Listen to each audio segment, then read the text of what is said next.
وَلْتَكُنْ مِنْكُمْ أُمَّةٌ يَدْعُونَ إِلَى الْخَيْرِ وَيَأْمُرُونَ بِالْمَعْرُوفِ وَيَنْهَوْنَ عَنِ الْمُنْكَرِ وَأُولَئِكَ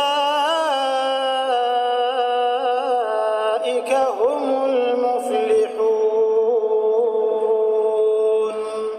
Yang kedua, gambar atau patung di sini. Ya. Di sini ulama ada khilaf, terbagi pada dua bagian. Khilafnya sangat ringan sekali. Ya. Yang pertama tadi yang tekstual, pokoknya gambar apapun, patung apapun nggak boleh, gitu kan? Ini biasanya yang terlalu berhati-hati dia. Pokoknya setiap ada gambar, setiap ada apalagi patung macam-macam, maka itu berusaha untuk ditepikan, hilangkan. Ya. Yang kedua, menelusuri dulu maksud hadis ini kemana dengan membaca hadis-hadis yang lainnya. Ternyata ketika diperhatikan, ya, ibu di antara istri Nabi ada Sayyidah Aisyah. Ibu kenal? Kenal di mana? Luar biasa. Cuma di sini yang kenal Sayyidah Aisyah, ini tidak. Baik. Sayyidah Aisyah itu, ya, putrinya Abu Bakar, istrinya Nabi SAW, itu dalam keadaan kecilnya itu masih pernah bermain dengan boneka dumyah, boneka kuda-kudaan. Oleh Nabi dibiarkan. Padahal kalau kita lihat konteksnya ke sini, kan itu termasuk bagian dari yang dimaksudkan di sini, gitu kan? Kalau lihat secara tekstualnya. Tapi nanti setelah berumah tangga, beliau pasang sesuatu, kata Nabi, sobek itu, nggak usah ada di sini, gitu kan? Jadi ada sesuatu yang diperkenankan, ada yang tidak. Ketika dilacak oleh para ulama, kapan Nabi memperkenankan, kapan tidak? Ternyata umumnya yang dilarang dari benda-benda ini, patung ataupun gambar-gambar, itu adalah gambar-gambar dan patung yang mengesankan, ya, mengesankan. Satu, ada nilai pengkultusan, ya, atau secara langsung bertentangan dengan hukum Allah, ada nilai-nilai kesyirikan misalnya di sini. Ya.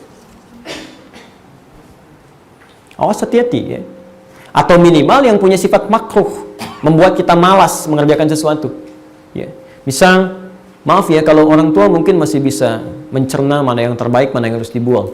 Tapi kadang anak-anak kan suka tempel macam-macam, gitu kan? Idolanya misalnya artis A atau idolanya pemain sepak bola B dan sebagainya, gitu kan? Begitu dia lihat itu jadi semangat. Nah, itu yang tidak boleh. Ya, jadi seakan-akan benda itu diposisikan memberikan inspirasi seperti benda hidup. Itu yang keliru. Ya. Maka dari itu kemudian Nabi pernah melarang tato, ya, dan sampai hari ini larangan berlaku. Kemudian melarang gambar-gambar yang pada masa zaman jahiliyah memang mereka ketika digambarkan suasana itu seakan-akan seperti mendapatkan kekuatan dari situ. Ya. Supaya lebih berani, gambar tato singa misalnya, kan? Masya Allah, singanya ditato pakai singa, nggak begitu, ya? Kemudian dia tempelkan misalnya, sama aja nggak akan merubah sesuatu, ya. Supaya lebih tampil begini, gambarkan ini, gambarkan itu sangat dilarang, ya, sangat dilarang. Sama dengan anda panjang misalnya, ya, ada foto fulan, foto tertentu, begitu dilihat, bagus ya, seperti ngelihat kita, misalnya, kan? Nah, itu sesuatu yang sudah keliru, ya. Apalagi kalau sudah sampai dikultuskan. Ya, dikultuskan saya kan dengan foto tertentu, seakan-akan ibadah menghadap ke situ, macam-macam dan sebagainya, doanya mohonnya ke situ sehingga tidak nyambung, gitu kan? Nah, ini hal-hal yang dilarang. Ya. Kalau sudah sampai ke sini, ini yang paling bahaya. Ini yang paling bahaya. Dan tidak ada bedanya dengan zaman jahiliyah saat patung-patung dikeluarkan.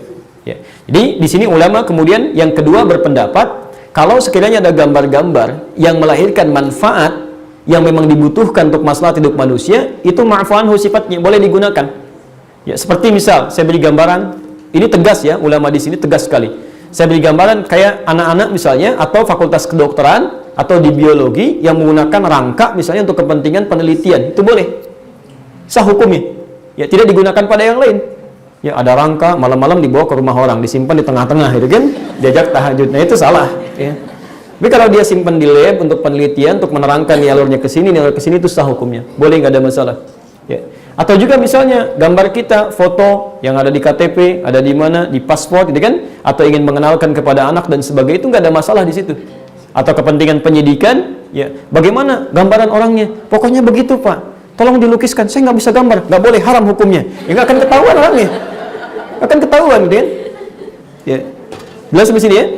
Baik, jadi hal-hal yang sifatnya darurat atau jadi kebutuhan maslahat kehidupan itu masih boleh digunakan sepanjang tidak bertentangan dengan hukum-hukum ini.